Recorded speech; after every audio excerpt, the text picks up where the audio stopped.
ভাইয়া ও আপুরা, গত ভিডিও ক্লাসে আমরা দেখে এসেছিলাম যে কোনো পদার্থের এক মোল বলতে আমরা কি বুঝি এবং সেই এক মোলের সাথে অ্যাভোগাড্রোর সংখ্যার সম্পর্কটা কোথায়। এবং আমরা আরও দেখে এসেছিলাম যে অক্সিজেনের ক্ষেত্রে কিংবা ম্যাগনেসিয়াম ক্লোরাইড কিংবা পেন্টাহাইড্রেট কপার সালফেটের ক্ষেত্রে তার আণবিক ভরগুলো কিভাবে বের করতে হয় এবং তাদের এক মোল পরিমাণটা আসলে কতটুকু। আজকের ভিডিও ক্লাসে আমরা কয়েকটা এক্সাম্পল প্র্যাকটিস করব, যেখানে আমরা প্রথমে কোশ্চেনটা দেখতে পাচ্ছি যে একটি পানির অণুর ভর কত।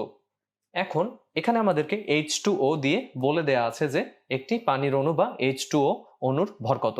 এটা তোমাদের পরীক্ষায় বাংলায়ও দিয়ে দিতে পারে যে একটি পানির অণুর ভর কত, কিংবা তোমাকে বলে দিতে পারে যে একটি ম্যাগনেসিয়াম ক্লোরাইড অণুর ভর কত বাংলায়। সেক্ষেত্রে আমাদেরকে কিন্তু অবশ্যই কোনো একটা পদার্থের সংকেতটা জানতে হবে, কারণ সংকেতটা না জানলে তুমি কিন্তু সেই সংকেত থেকে তার আণবিক ভরটা সঠিকভাবে বের করতে পারবে না। তাহলে চলো আমরা দেখে নেই যে আমরা কিভাবে আগাবো ম্যাথটাতে। আমরা ইতিমধ্যে জেনে এসেছি যে কোনো পদার্থের এক মোল, এখানে উদাহরণ হিসেবে পানির এক মোলের কথা বলা হচ্ছে, তার এক মোল মানে কতটুকু হবে। পানির আণবিক ভরটাকে আমরা গ্রামে প্রকাশ করব। তাহলে প্রথমে পানির আণবিক ভরটাকে আমরা বের করে ফেলি। পানির আণবিক ভর হচ্ছে, এখানে আমরা দেখতে পাচ্ছি যে এখানে দুটি হাইড্রোজেন পরমাণু রয়েছে এবং একটি অক্সিজেন পরমাণু রয়েছে। তাহলে 1 × 2 + 16। 1 × 2 কেন? কারণ প্রতি হাইড্রোজেন পারমাণবিক ভর আমরা জানি কি 1, এবং দুটি যেহেতু হাইড্রোজেন পরমাণু রয়েছে তাহলে 1 × 2 যোগ একটি অক্সিজেন পরমাণু রয়েছে অর্থাৎ 16। অক্সিজেনের পারমাণবিক ভর আমরা জানি 16।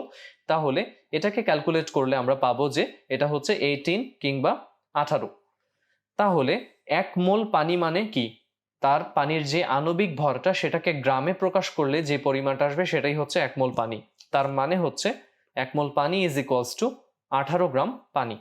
এবং আমরা এটা জেনে এসেছিলাম গত ভিডিও ক্লাসে যে কোনো পদার্থের 1 মোলে সেটা যদি অণু হয় তাহলে অ্যাভোগাড্রো সংখ্যক অণু থাকবে, সেটা যদি পরমাণু হয় তাহলে অ্যাভোগাড্রো সংখ্যক পরমাণু থাকবে, বা সেটা যদি আয়ন হয় অ্যাভোগাড্রো সংখ্যক আয়ন থাকবে। তার মানে এখানে 1 মোল পানি কিংবা 18 গ্রাম পানি মানেই হচ্ছে কি, এখানে অ্যাভোগাড্রো সংখ্যক পানির অণু, কারণ আমরা যৌগের অণু ব্যবহার করে থাকি। অর্থাৎ 6.023 × 10⁻23টি H2O অণু বা পানির অণু রয়েছে। তাহলে খেয়াল করে দেখো, তুমি যদি প্রথমেই কোনো একটা ম্যাথের ক্ষেত্রে এরকম একটা রিলেশন বিল্ড আপ করে ফেলতে পারো, সেক্ষেত্রে তোমার ম্যাথটা কিন্তু অনেক সহজ হয়ে যায়। কারণ এই ধরনের ম্যাথগুলোতে প্রথমেই আমরা যদি এরকম কন্ডিশনটা বা এরকম রিলেশনটা বিল্ড আপ করে ফেলি, পরবর্তী ম্যাথটা কিন্তু খুব ছোট এবং ঐকিক নিয়মেই করে ফেলা যায়। তাহলে একটি পানির অণুর ভরের কথা বলা হচ্ছে। তুমি দেখো এখানে কিন্তু তুমি জানো যে অ্যাভোগাড্রো সংখ্যক পানির অণুর ভরটা কত, সেটা হচ্ছে 18 গ্রাম। তাহলে দেখো তো ঐকিক নিয়মে আমরা সহজেই করতে পারি না যে এখানে 6.023 × 10⁻23টি পানির অণুর ভর হচ্ছে 18 গ্রাম। অতএব ঐকিক নিয়ম, একটি পানির অণুর ভর = 18 এবং তার নিচে এই ভ্যালুটা চলে আসবে, অর্থাৎ এই ভ্যালুটা দিয়ে অ্যাভোগাড্রোর সংখ্যাটা দিয়ে ভাগ হয়ে যাবে। তাহলে রেজাল্টটা হচ্ছে 2.99 × 10⁻23 গ্রাম। তার মানে তুমি দেখতে পাচ্ছ খুবই ছোট একটা ভর, এবং এই হিসাবটা তুমি কিন্তু অবশ্যই ক্যালকুলেটর দিয়ে করবে।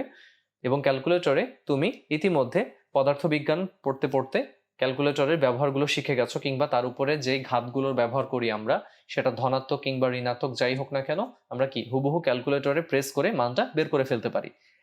তাহলে আমাদের এই ম্যাথটার বেসিক কনসেপ্টটা ছিল যে আমরা 1 মোল বুঝতে পারি কিনা, এবং সেই 1 মোল অনুযায়ী তার গ্রাম যেই ভরটা, অর্থাৎ আণবিক ভরকে গ্রামে প্রকাশ করা যে ভরটা, সেটাকে 1 মোল বলা হচ্ছে অণুর ক্ষেত্রে বা কি কোনো যৌগের ক্ষেত্রে। আর পরমাণুর ক্ষেত্রে কি, সেই পরমাণুর 1 মোল বলতে আমরা কি তার পারমাণবিক ভরটাকে গ্রাম দিয়ে প্রকাশ করব। আর এখানে অন্য আর কি বলা হচ্ছে যে কোনো পদার্থের 1 মোলে কি থাকবে, অ্যাভোগাড্রো সংখ্যক অণু, পরমাণু কিংবা আয়ন। যেহেতু এখানে পানি একটা যৌগিক পদার্থ, যৌগিক পদার্থের ক্ষেত্রে আমরা অণু ব্যবহার করি, তাহলে আমরা এখানে অ্যাভোগাড্রো সংখ্যক অণু ব্যবহার করে এসেছি। পরের ম্যাথটাতে আমরা চলে যাই। পরের ম্যাথটা হচ্ছে 1 গ্রাম সালফিউরিক অ্যাসিডে কতগুলো সালফিউরিক অ্যাসিড অণু রয়েছে। তাহলে এবারও কি ম্যাথটা আমরা ঐকিক নিয়ম দিয়েই করতে পারবো, কিন্তু আগের ম্যাথটা কিছুটা উল্টা। কিরকম? এখানে আমরা জানি যে 1 মোল সালফিউরিক অ্যাসিড, এই 1 মোল সালফিউরিক অ্যাসিড বলতে আমরা কি বুঝবো, আমরা সালফিউরিক অ্যাসিডের আণবিক ভরটাকে বের করে ফেলি। তাহলে এখানে আমরা দেখতে পাচ্ছি সালফিউরিক অ্যাসিডের দুটি হাইড্রোজেন পরমাণু, একটি সালফার এবং 4টি অক্সিজেন পরমাণু রয়েছে। তাহলে হিসেবটা খুব সহজ। এখানে আমরা হাইড্রোজেনের পারমাণবিক ভর গুণ 2, কারণ দুটি হাইড্রোজেন পরমাণু, যোগ 32 বা 32, এখানে একটি সালফার পরমাণু রয়েছে, তাহলে 32 গুণ 1 লেখার কথা, বা শুধু 32 লিখলেও কোনো সমস্যা নেই। যোগ 16 গুণ 4, তার মানে 4টি অক্সিজেন পরমাণু রয়েছে। আমরা জানি অক্সিজেনের পারমাণবিক ভর হচ্ছে কত, 16। তাহলে এই জিনিসটা আমরা যদি ক্যালকুলেট করে বের করি, এটা দাঁড়াচ্ছে 98 কিংবা 98। তার মানে সালফিউরিক অ্যাসিডের আণবিক ভরটা হচ্ছে 98। তার মানে 1 মোল সালফিউরিক অ্যাসিড মানে হচ্ছে 98 গ্রাম সালফিউরিক অ্যাসিড, এবং এটা হচ্ছে 6.023 ইন্টু 10⁻23টি সালফিউরিক অ্যাসিডের অণুর পরিমাণ, তাই তো?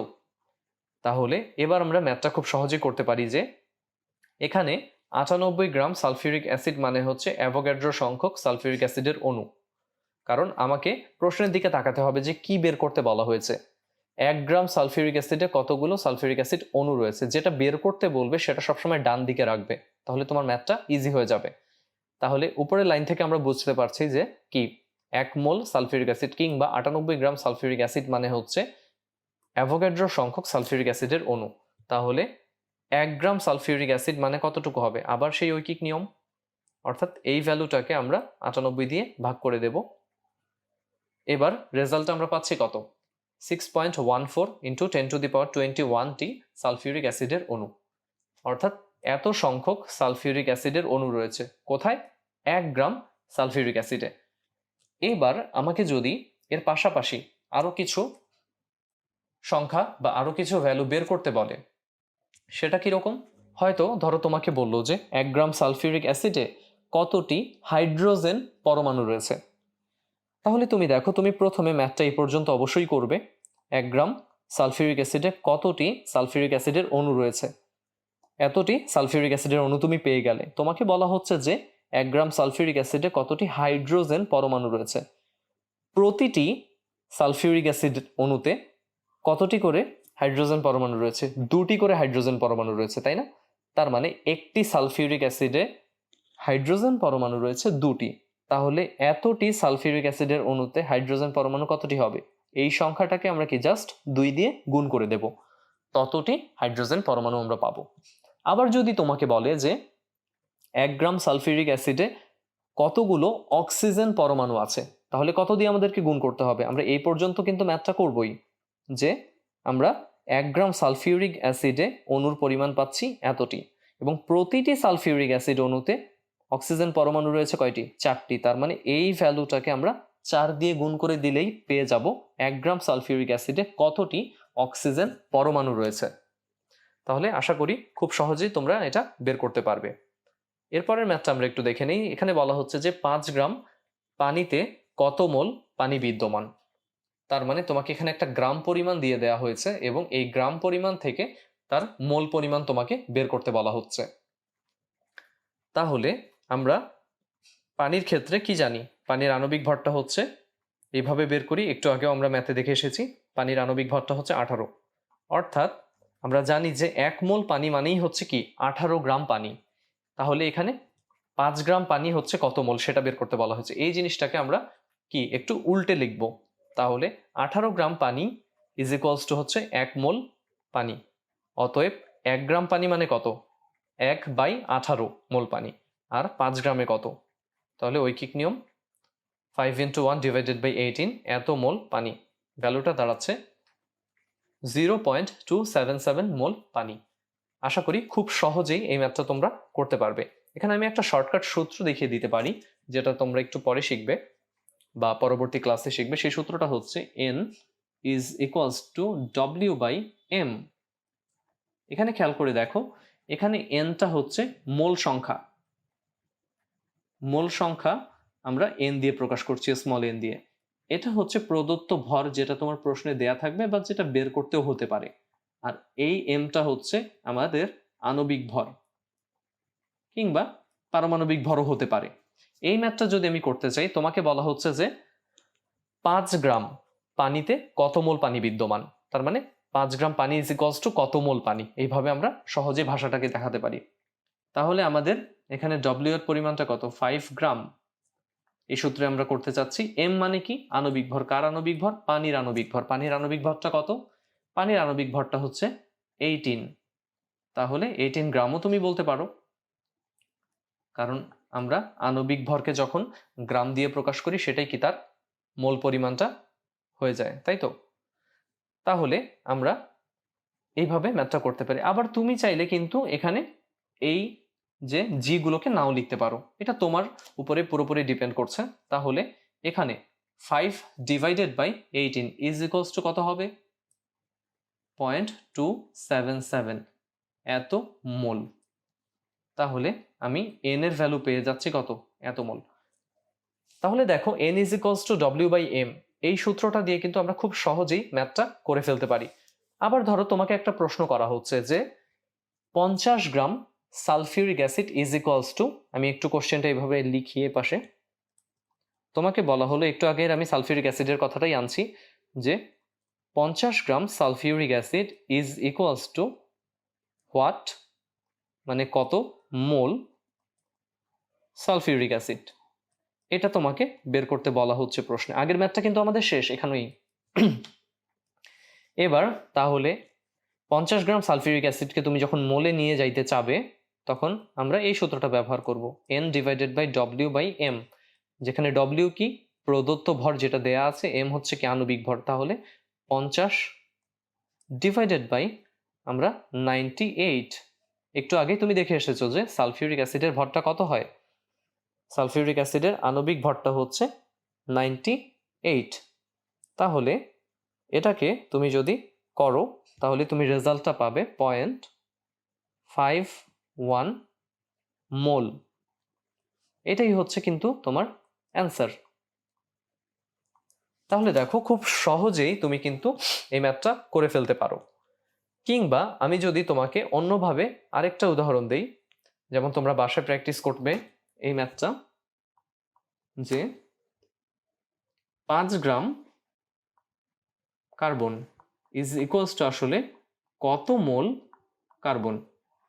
তাহলে আমরা জানি যে এখানে কার্বনের ক্ষেত্রে কার্বনের কিন্তু কোনো অণু নেই, তাহলে কার্বনের কি পরমাণু রয়েছে। আমরা তাহলে কার্বনের পারমাণবিক ভর দিয়ে ম্যাথটা করব, যে 5 গ্রাম কার্বন মানে আসলে কত মোল কার্বন এটা বের করতে n is equals to W by M. তাহলে এখানে 5 বলা হচ্ছে যেটা প্রদত্ত ভর, এম কি, এখানে এম কিন্তু কার্বনের আণবিক ভর বলতে কিছু নেই, কার্বনের পারমাণবিক ভর ব্যবহৃত হবে এখানে, সেটা হচ্ছে কত 12। এটা বের করলে যেই রেজাল্টটা আসে সেটাই কি তোমার 5 গ্রাম কার্বনের মোল পরিমাণ, এককটা কি অবশ্যই মোলে। আশা করি তুমি তাহলে কিভাবে এই মোল সংক্রান্ত কিংবা অণু পরমাণু সংক্রান্ত ম্যাথগুলো করতে হবে সেগুলো শিখে গেলে। পরবর্তী ভিডিও ক্লাসে আমরা এই চ্যাপ্টারের গ্যাসের মোলার আয়তন এবং প্রমাণ অবস্থা নিয়ে বিস্তারিত আলোচনা করব। তাহলে পরবর্তী ভিডিও ক্লাস দেখার আমন্ত্রণ জানিয়ে আজকে এখানেই শেষ করছি। আল্লাহ হাফেজ।